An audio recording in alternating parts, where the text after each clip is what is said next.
Je crois qu'il n'est pas nécessaire de savoir lire dans la tasse de café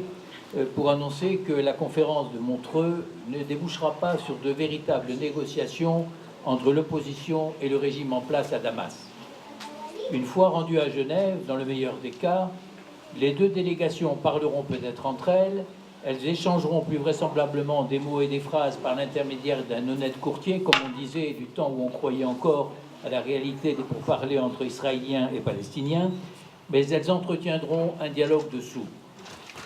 Les attentes et les ambitions des deux parties, c'est-à-dire d'un côté le régime syrien et de l'autre l'opposition syrienne, se situent en effet aux antipodes et elles sont inconciliables. L'opposition syrienne, toutes tendances confondues, espère que le conflit déclenché par l'option strictement sécuritaire mise en œuvre par le régime syrien depuis mars 2011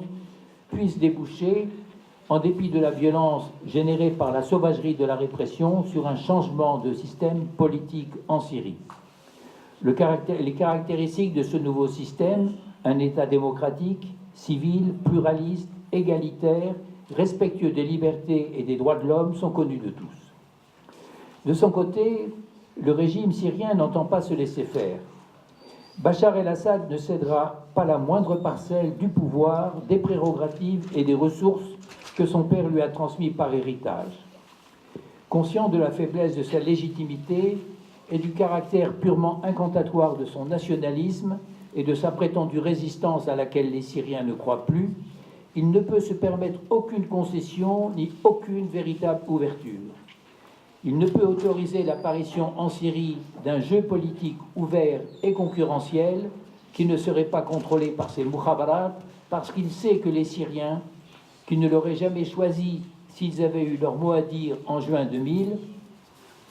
ne le choisiraient plus et se prononceraient majoritairement aujourd'hui contre lui. Si le pronostic est aussi désespérant, pourquoi l'opposition syrienne devrait-elle se rendre alors à l'invitation de Ban Ki-moon? Pour plusieurs raisons. Elle doit d'abord le faire pour montrer qu'elle ne se laisse influencer ni par les agissements, aussi criminels soient-ils, ni par les déclarations, aussi provocatrices soient-elles, par lesquelles le régime syrien tente, depuis que la date de la conférence a été fixée, de dissuader les révolutionnaires et les opposants de faire acte de présence. En procédant à l'escalade de la violence à Alep, en maintenant le blocus alimentaire d'El Mardamieh et du camp du Yarmouk, en laissant les groupes de djihadistes chiites venus au secours de son pouvoir chancelant se livrer à des crimes semblables à ceux que sa propagande ne cesse de dénoncer, Bachar el-Assad ne cherche pas uniquement à punir ceux qui se sont révoltés contre lui et qui continuent de lui crier « Irhal, dégage ». Il veut aussi exacerber les haines et intensifier la violence afin de discréditer aux yeux des combattants les hommes politiques de leur camp attachés à une solution pacifique et politique.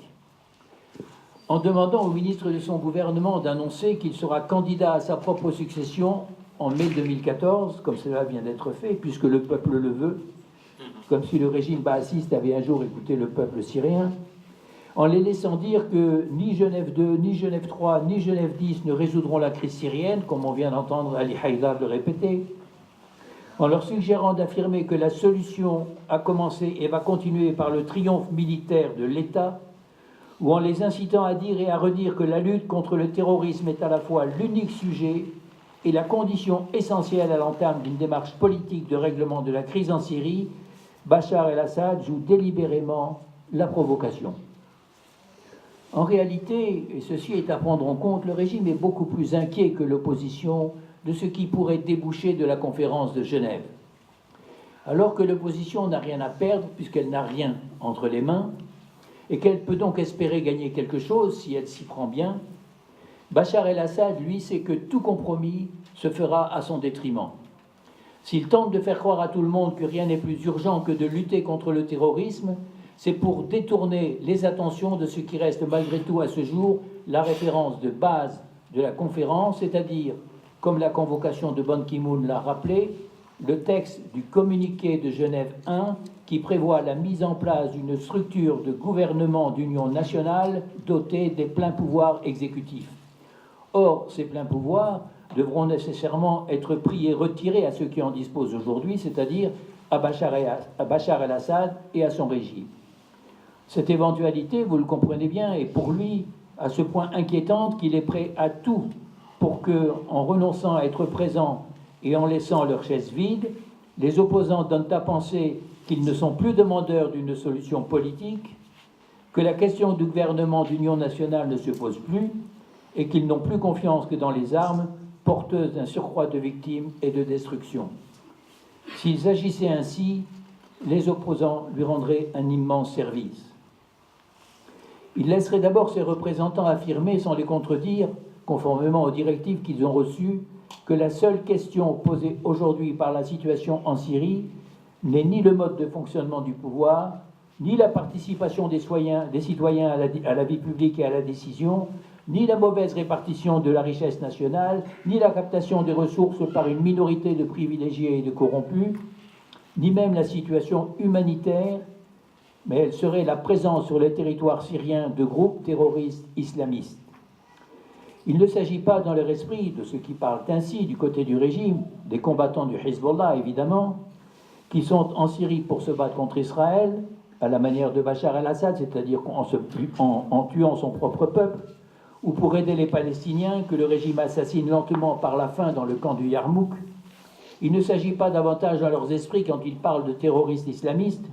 des chiites de toutes les ethnies et de toutes les nationalités, recrutés et payés pour permettre à Bachar el-Assad de survivre à la débandade de son armée.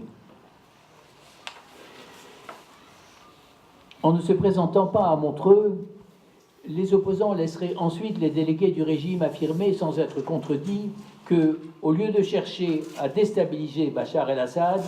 les grandes nations, elles aussi victimes du terrorisme islamique, des États-Unis à la Russie, en passant par l'Europe et la péninsule arabique, doivent au contraire l'aider à se maintenir en place pour lui permettre de lutter à son profit et à leur profit contre un phénomène qui les menace tous. Il les laisserait déclarer sans être contredit que, n'ayant rien à voir dans le développement de cette terrible menace venue de l'extérieur, et non pas de ses prisons, comme certains mauvais esprits l'affirment, le régime syrien est engagé dans une véritable guerre contre le terrorisme. Il les laisserait prétendre, sans être contredit, que c'est pour éradiquer ce fléau que le pouvoir bombarde des quartiers au point de ne plus y laisser pierre sur pierre, que c'est pour lutter contre le terrorisme qu'il chasse et pourchasse à travers tout le territoire des millions de Syriens qui n'ont plus d'autre ressource que de franchir les frontières et de survivre dans des conditions inhumaines dans les camps, que c'est pour lutter contre le terrorisme et contre le djihadisme qu'il lâche sur les villes et les villages échappant à son contrôle toutes sortes d'armes prohibées. En laissant leurs chaises vides, les opposants perdraient l'occasion d'affirmer au contraire, preuve à l'appui, quand la délégation du régime mettra ce sujet sur la table, que ce n'est pas Bachar el-Assad qui se bat en Syrie contre le terrorisme. Bachar el-Assad ne s'est jamais battu contre le terrorisme et il ne fera sérieusement jamais, puisque quand il ne fabrique pas lui-même ses terroristes dans ses prisons ou qu'il ne les entraîne pas dans les casernes de sa garde républicaine pour servir ses intérêts en déstabilisant son environnement régional, comme Khattab l'a tout à l'heure rappelé, et quand il ne favorise pas leur installation dans son propre pays pour freiner les velléités des États interventionnistes, pour terrifier les minorités et les hésitants, et pour attaquer dans le dos les révolutionnaires qui se battent pour libérer leur pays de son occupation, il crée, par une répression sans bornes, toutes les conditions nécessaires à l'apparition de ces terroristes. En s'abstenant de participer, les opposants perdraient l'occasion de rappeler que le régime joue avec les différentes formes de terrorisme, qu'il s'agisse du terrorisme kurde avec le PKK contre la Turquie jadis, ou du terrorisme islamique avec les Moudjahidines envoyés en Irak et avec le Fatah et l'Islam créé au Liban. Il perdrait l'occasion d'affirmer que, en dépit de ses promesses, le régime continuera d'utiliser le terrorisme comme il le fait aujourd'hui, en Syrie même et contre la population, pour se cramponner au pouvoir parce qu'il y va de sa survie. Il perdrait l'occasion de montrer en revanche que ce sont bien les combattants de l'armée syrienne libre, engagés désormais sur deux fronts, qui tentent de mettre un frein, à défaut d'avoir les moyens de mettre un terme à l'expansion en Syrie de la menace djihadiste. Il perdrait l'occasion de dire au monde que, contrairement à ce que la presse rapporte, les rebelles ont moins le sentiment de s'être lancés dans des luttes intestines, faisant le jeu du pouvoir, que de se battre contre des alliés objectifs de Bachar el-Assad, contre des hommes qui servent directement ou indirectement ses intérêts et dont l'affaiblissement, voire la disparition, sera pour le régime une très mauvaise nouvelle. Il perdrait enfin l'occasion de redire que, bien que majoritairement musulmans, les Syriens descendus dans les rues il y a bientôt 3 ans pour mettre fin à l'état de barbarie baassiste, avec son état d'urgence permanent et ses lois d'exception liberticides, ne sont pas disposés à se soumettre aveuglément aujourd'hui à des principes et des préceptes religieux appliqués par la force et sans discernement. En ne siégeant pas à Montreux, l'opposition renoncerait finalement à utiliser la tribune la plus médiatisée à sa disposition depuis le début de la crise en Syrie. Plus de 30 États et organisations internationales seront réunis autour de la table à Montreux. La presse du monde entier sera à proximité pour couvrir l'événement. La délégation de l'opposition doit saisir cette opportunité. Si le pouvoir s'entête et refuse la base de la conférence rappelée plus haut, puisque c'est lui qui a tout à y perdre, l'opposition n'aura pas tout perdu si elle n'a rien gagné en exploitant au mieux de ses intérêts cette tribune extraordinaire. Pour ce faire,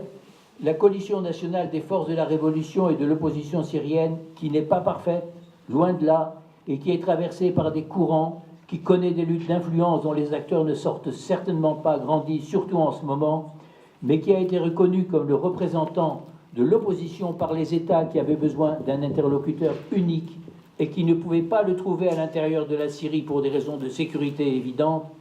cette coalition nationale, donc, doit, à Montreux puis à Genève, tenir un même discours et parler d'une seule voix. Cette délégation devra rappeler en préambule qu'elle n'a jamais dirigé, qu'elle ne dirige pas et qu'elle ne dirigera jamais la révolution parce que le peuple syrien connaît son chemin. Vous connaissez le slogan. Elle est simplement au service de la révolution dont elle assume la responsabilité et peut-être une responsabilité historique de porter le message au monde extérieur.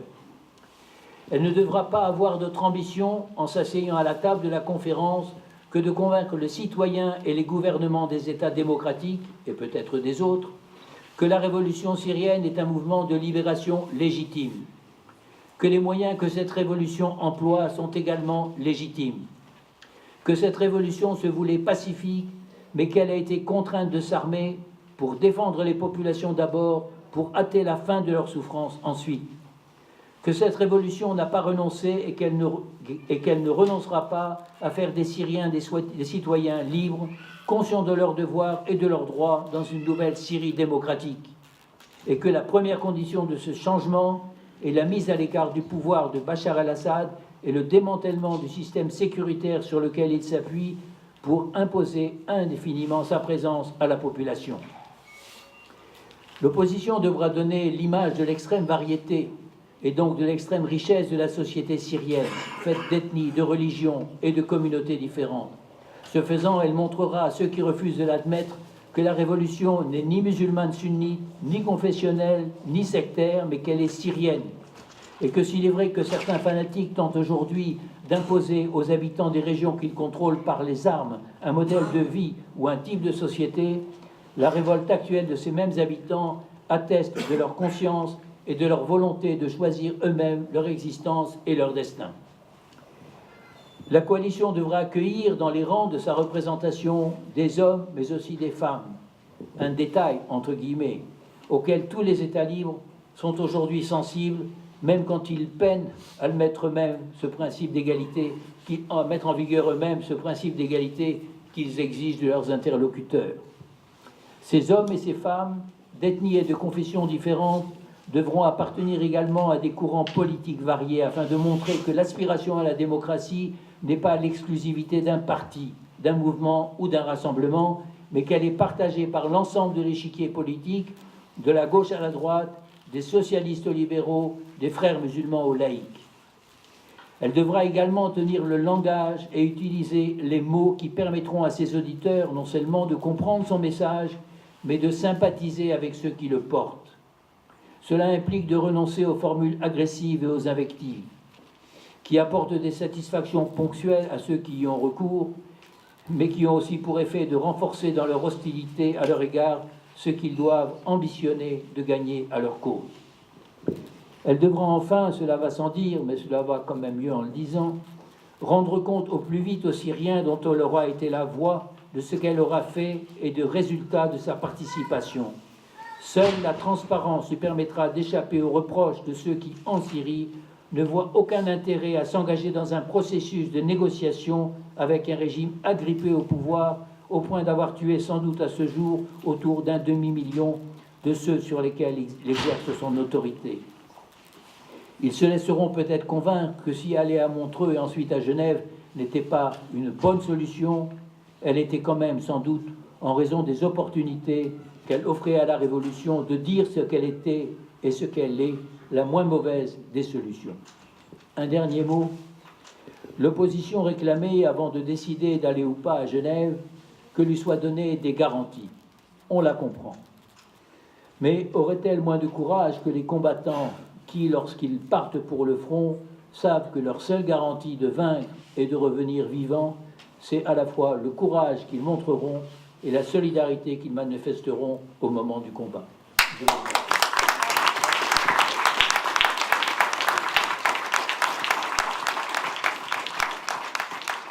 Merci.